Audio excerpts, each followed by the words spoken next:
demanderai d'approuver le procès-verbal de la séance du 23 juin 2021. Y a-t-il des observations? Non. Qui est pour? Unanimité. Merci. Valérie, les décisions du maire, s'il te plaît. Alors, numéro 2021/09, convention de mise à disposition passée avec la société de production Tambouille Prod. Numéro 2021/10, convention de mise à disposition passée avec l'association Ratatiak Théâtre. Numéro 2021/12, convention de mise à disposition passée avec la société de production Numéro 2021/13, application du droit de préemption. Merci Valérie. Nous allons passer à la première délibération. Autorisation de signature d'un groupement de commandes passé avec le CCAS en vue de la conclusion des contrats d'assurance. Monsieur Robert Michel. Considérant que la commune de Cuers et le Centre communal d'action sociale ont décidé de se regrouper pour mutualiser leurs besoins concernant la passation des contrats d'assurance, il convient par conséquent de passer une convention constitutive de groupement de commandes afin de définir les prestations envisagées ainsi que les modalités de passation des marchés publics s'y afférents. J'expose à l'Assemblée que dans le cadre de son fonctionnement, la commune et le CCAS, pouvoir adjudicateur, ont décidé de se constituer en groupement de commandes régi par les dispositions des articles L2113-6 et suivants du Code de la commande publique du 1er avril 2019 en vue de la passation des contrats d'assurance au regard des garanties suivantes: dommages aux biens et risques divers, responsabilité civile, protection juridique des agents et des élus, risques statutaires. Les marchés seront passés après notification jusqu'au 31 décembre 2025. Une prestation d'assistance à maîtrise d'ouvrage en vue du suivi de la prestation est en cours pour la même durée. Alors en fait, ça concerne tous les agents communaux, tous les élus, mais aussi les membres du conseil d'administration. Je ne vais peut-être pas vous faire la liste de tout ce qu'il y a après.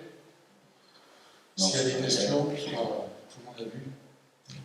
Oui, c'est la même début qu'on a passé au CCAS la dernière fois, donc il y avait des personnes déjà présentes de l'Assemblée. Y a-t-il des questions? Non. Qui est pour? Qui s'abstient? Qui est contre? Attribution de la concession des services publics et de la gestion des ALSH, des accueils périscolaires, maternels et élémentaires et de la pause primaire. Madame Bénédicte Leroy. Le 18 mars, nous vous avons demandé l'autorisation de renouveler le principe de la DSP, principe que vous nous avez accordé. Nous avons donc procédé à son renouvellement conformément au Code général des collectivités territoriales. Pour cela, nous avons établi un cahier des charges. Ce cahier des charges indique que le contrat de concession sera effectif à partir du 1er septembre 2021, et cela pour une durée de 5 ans.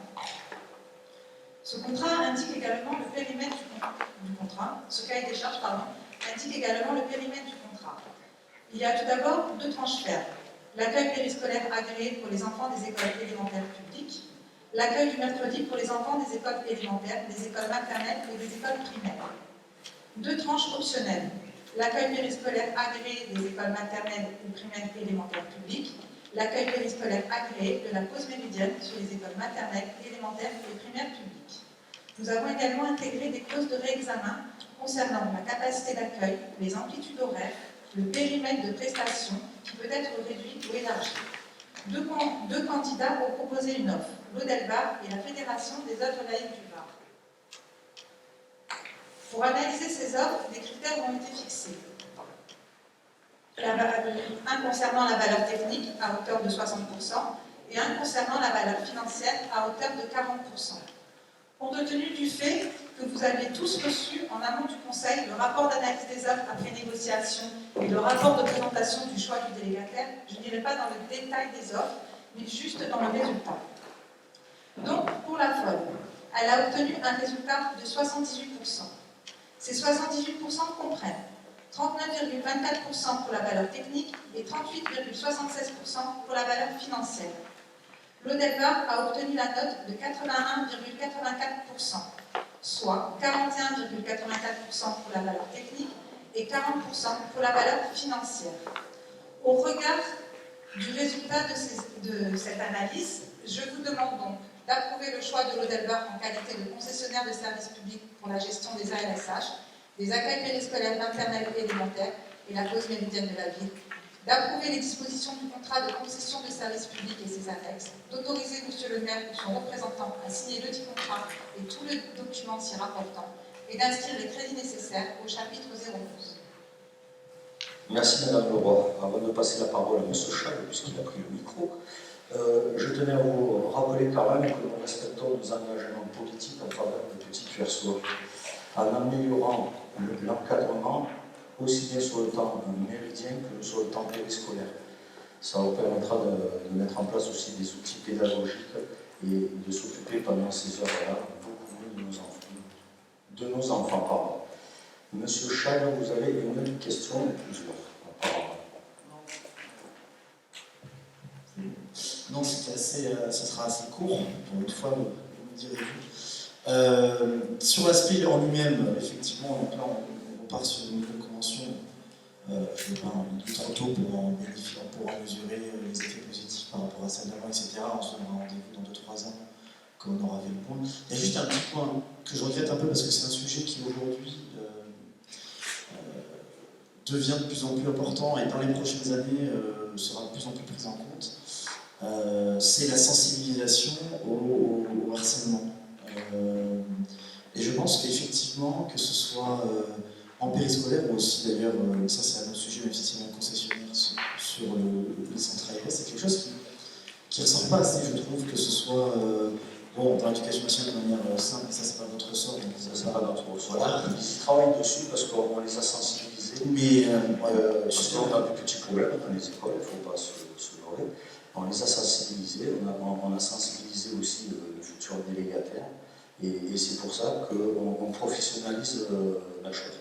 Voilà, parce que c'est vrai qu'avant on passait avec du personnel, avec des vacataires qui n'étaient pas spécialement formés. Là on professionnalise la chose, on diminue les risques grâce à cette professionnalisation, et bien sûr que ces risques-là font partie de cet encadrement et des problématiques rencontrées dans toutes les écoles de France et de Navarre. Est-ce que dans le cadre de cette clause de revoyure dont vous parliez, on ne pourrait pas à un moment ou à un autre les mettre noir sur blanc? Parce que là, il y a marqué le fameux mot fourre-tout, vivre ensemble, mais je pense qu'à un moment, il faudrait peut-être aussi, j'entends bien ce que vous dites sur la professionnalisation, mais je pense qu'à un moment, il faudrait aussi marquer noir sur blanc pour vraiment limiter la chose.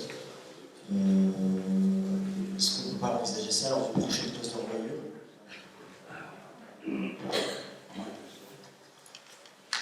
Oui, tout à fait, comme le rappelait M. Fabrice, ça va plus loin, c'est les enfants, les professeurs, enfin les instituteurs, en l'occurrence, les parents aussi qu'il faut sensibiliser tout le monde. Voilà. Mais du coup, j'entends bien que ça soit écrit noir sur blanc. Si on peut l'appliquer noir sur blanc dans une clause de revoyure, ce serait pas mal.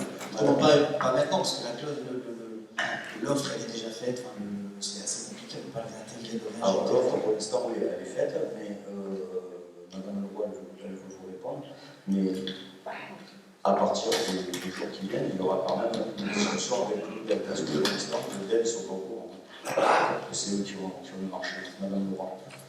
Monsieur Chal, pour répondre à votre question, le harcèlement scolaire est quelque chose qui nous importe énormément.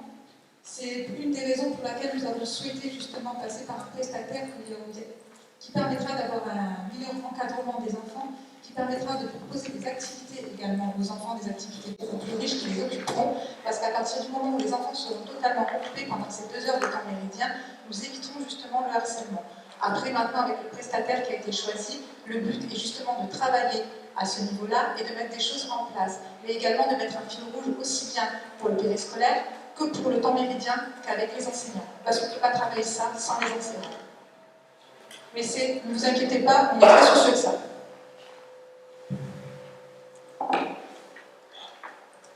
Oui, vas-y. Oui, dans le cadre de la discussion qu'il y aura formellement avec l'Audelbar, de prévu dans le cadre pédagogique la participation d'un certain nombre d'élus et de parents d'élèves pour donner le schéma de l'ensemble pédagogique. Donc, par conséquent, et ça sera récurrent tout au long de l'année. Par conséquent, les discussions qu'il y a eu déjà sur ce harcèlement, ça veut dire qu'il y a eu déjà des discussions avec les professeurs, avec le débat, et on va aller beaucoup plus loin là-dedans dans le cadre de ce temps méridien et de ce pays scolaire. Et c'est effectivement, comme le disait Madame Leroy, à partir du moment où on travaille avec des professionnels qui ont en charge aussi cette partie-là, on va travailler beaucoup plus loin que ce qui se passait avant, et on va s'améliorer, je pense. Et donc c'est effectivement dans ce sens-là qu'on a choisi, comme le disait Madame Leroy, le débat. Parce que derrière, il y a tout un tas de processus qui seront mis en application de telle manière qu'on aille beaucoup plus loin par rapport à ce qui se passe maintenant. Voilà. Donc après, effectivement, la positivité de ce qui va se passer, eh bien, au fur et à mesure du temps, on va dire. Et puis s'il y a des choses négatives, eh bien, on les comprend. De toute façon, dans toutes les procédures qu'on a mis en place, il y a un comité de pilotage et un comité de suivi du travail. Ce qui n'était pas le cas avec la précédente municipalité. Voilà. Y a-t-il d'autres questions? Ok, on va passer au vote. Qui s'abstient? Qui est contre? Qui est pour? Merci bien. La suivante, approbation de la gratuité de la redevance des activités d'entretien de fitness et d'enseignement musical pour la période de janvier à juin 2021. Donc cela s'inscrit toujours dans notre volonté permanente de soutien aux Puertois et à leur pouvoir d'achat. Pour rappel, nous avions commencé par l'exonération des commerçants de la taxe d'exploitation de l'espace public, de la non-augmentation des cantines scolaires. Et là, c'est un effort de gratuité encore pour le premier trimestre 2021 sur les cours de gym, comme vous pouvez le lire, et sur l'école de musique.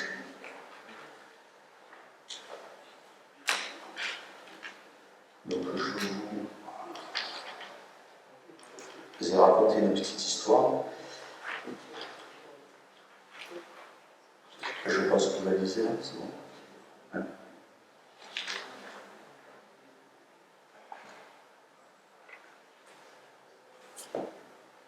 Donc on a décidé de rembourser aux usagers la redevance des activités, l'estimation de la perte des recettes pour la période de janvier 2021 à juin 2021 est de 1 061 € pour la redevance des activités d'entretien et de fitness. Et en ce qui concerne l'enseignement musical de l'école de musique, c'est la somme ici de 300 €. Y a-t-il des questions? Qui est pour? Unanimité, je vous remercie. Dernière délibération. Le rapporteur, c'est M. Lomas, et ça concerne la mise en place d'une servitude DFCI sur les pistes que tout le monde connaît, T99, T991 et T992, au profit de la communauté de communes LPM, afin d'assurer le statut juridique à un ouvrage DFCI existant. M. Lomas. Oui, considérant que les servitudes DFCI ont pour but d'assurer cumulativement la continuité des droits de défense contre l'incendie, la pérennité des itinéraires constitués ainsi que l'établissement des équipements de protection, de surveillance des forêts, considérant que les servitudes permettront d'assurer l'entretien des pistes existantes ainsi que la réalisation des travaux nécessaires pour qu'elles répondent aux normes du guide de normalisation des équipements DFCI ainsi que l'entretien du débroussaillement latéral qui l'accompagne, j'informe l'Assemblée que la communauté de communes Méditerranée Porte des Morts envisage de créer une servitude DFCI avec bande de roulement à 6 mètres maximum sur les ouvrages DFCI dénommés par le QS numéro T99, l'Alamande T991, Sainte-Trope T992, suivant les tracés joints à l'annexe et lus en commission. Il est précisé que ces pistes ne seront pas ouvertes à la circulation générale motorisée sous toutes ses formes et que la commune s'engage à mettre en œuvre toutes les mesures de police qui s'avéreraient nécessaires pour faire respecter cette interdiction de circuler conformément à l'arrêté préfectoral du 27 juin 2016. L'interdiction de circulation générale de subsidiés ne s'appliquant pas aux propriétaires des parcelles concernées par la servitude des FCI, des pistes que je viens de nommer, ni à leur ayant droit ou personnel mandaté par eux pour assurer la gestion de leur propriété. Il est indiqué toutefois que si un autre usage devait être affecté à ces pistes, la commune s'engage à recueillir l'autorisation expresse des propriétaires des parcelles concernées par la servitude. Je vous demande donc de donner un avis favorable au projet de servitude de défense des forêts contre l'incendie, DFCI, sur les pistes T99, T991 et T992, au profit de la communauté de communes Méditerranée Porte-les-Morts, selon les tracés, joints en annexe, et de prendre acte que le président de la communauté de communes Méditerranée Porte-les-Morts, dans le cadre de la délégation de compétences protection et entretien de la forêt contre les incendies, sollicitera M. le préfet du Var l'établissement d'une servitude de passage et d'aménagement des pistes nommées à son profit. Et enfin, d'autoriser M. le maire à prendre toute disposition à signer tout acte ou tout document tendant à rendre effective cette décision. Voilà. Monsieur Chalet. Moi, j'approuve à 100%. Vraiment, quand on voit les ouvrages qui peuvent exister, qui ont été à la fois rénovés dans le cadre de l'intercommunalité, notamment via l'appui du conseil régional, on ne peut que être pour. Il y a juste un autre problème, c'est que ces bandes de roulement, elles sont prévues pour que des véhicules puissent se croiser, des aires de retournement, etc. Mais le point faible, et c'est pas de votre fait, ça, voilà, mais il faut le souligner quand même, c'est par exemple, vous prenez la piste de Saint-Eutrope, les deux véhicules de mémoire les plus lourds en termes de feu incendie chez les pompiers ne peuvent pas passer pour accéder à la DFCI. Ils sont utilisés pas. En termes de gabarit, etc. Alors, encore une fois, je veux que ce soit, je veux répéter, je ne vous n'impose pas cette. Vous savez qu'il faut que vous parliez à chaque Non, mais c'est important. Je veux juste souligner qu'il y a aussi une réflexion à avoir en matière à la fois d'accès à l'eau pour les bornes d'incendie. Parfois, on sait qu'il y a eu des gros manques. Et sur l'accès en lui-même, il y a des points noirs. Et je pense qu'effectivement, dans le cadre de cette rénovation des FCI, il faut aussi faire une véritable prospective sur quels endroits on peut, à terme, certains endroits, des points noirs préemptés pour pouvoir laisser passer les plus gros véhicules. Monsieur Lomas. Alors, M. Charles, je l'ai vu. La piste de Sainte-Eutrope est une piste qui mesure 3276 mètres linéaires. Il va avoir un débroussaillage de chaque côté de la piste de 25 mètres. Et pour la situer, c'est une piste qui part du secteur de Sainte-Eutrope et qui rejoint du bas de Capu. La piste de la Lamande, 1386 mètres, débroussaillage de 3 mètres de chaque côté, parce que c'est une piste de liaison entre Sainte-Eutrope et la piste des barres de Clerc. Cette piste de liaison qui part du vallon de Nouvéreil et qui rejoint la piste des barres, la T99. Et la T99, qui est la plus importante, qui fait 9137 mètres, il y aura un débroussaillage de chaque côté de 30 mètres d'un côté, 40 mètres de l'autre. C'est une piste qui part du bas de Clairvaux, de Sainte-Eutrope, et qui va rejoindre le col de la ville. Donc, déjà, ces trois pistes-là, c'est quand même relativement important le travail qui va être fait, d'autant que l'interruption de protection va être faite. Quand vous parlez des bornes d'incendie, je suppose que vous êtes au courant, parce que vous savez beaucoup de choses. Chaque fois qu'il y a un permis de construire qui est demandé dans un endroit forestier, on demande, même proche de la commune de la Banca, on demande une borne d'incendie, soit posée 200 mètres. Ça coûte quand même 8 000 € à l'euro une borne d'incendie. Et si vous rajoutez là-dessus l'entretien, le propriétaire est vraiment qu'il a envie de construire une système. Donc, au niveau de la défense incendie, je pense que tout est fait dans les règles de l'art. Maintenant, on trouvera toujours les et failles au système, hein. C'est vrai. Merci, monsieur Loras. Je suis d'accord avec tout ce que vous dites en termes de nécessité de ces pistes. Moi, ce que je parle, on peut y faire, on peut même en faire une piste de 6 mètres de large, 9 mètres de large, 12 mètres de large. C'est pas ça que je parle. Je parle de l'accès à ces pistes. C'est qu'aujourd'hui, pour certains véhicules de pompiers, pour accéder à ces pistes en traversant certaines rues de Cuers, c'est très compliqué. C'est ça que je vous parle. Et ça, je le répète, c'est pas de votre faute. Je vous dis, il y a vraiment ça à garder en tête et élaborer une carte des points noirs, parce qu'il y a des moments où, quand il suffit que le véhicule soit là et qu'une voiture arrive en face, je me demande en cas d'urgence ce qui peut se produire. Mais c'est pas. C'est une réflexion générale, c'est pas une attaque ou une quelconque différence avec nous.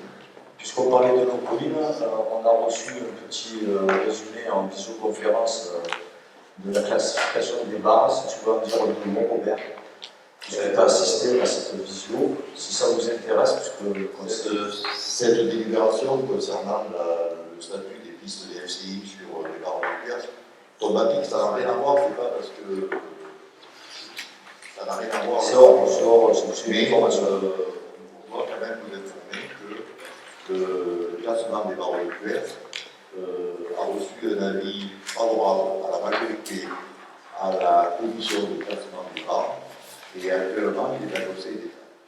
Voilà, c'est la procédure normale, donc je vous rappelle, pour la petite histoire, que ce classement a été introduit par la municipalité de M. Bigou, soutenu par l'association, je ne me souviens plus le nom, qui avait Madame Ange, Madame Gex, Madame Chevret, Stop Nuisance. Voilà, donc ça va dans le bon sens. Ça aussi, c'est quand même quelque chose d'important parce que C'est notre patrimoine. ouais, on ne pourra pas faire n'importe quoi dans les barres de Cuers. Et aux alentours. Voilà, je vous remercie. Je suis la séance. Ah oui, pardon, il faut passer au vote de la dernière. Qui s'abstient? Qui est contre? Qui est pour? Unanimité, merci. Ce conseil est terminé. Je vous remercie. Je vous rappelle que sur décision préfectorale, le projet masse redevient obligatoire de partout à partir de demain. Voilà. Arrêtez sur l'après-midi. Merci bien.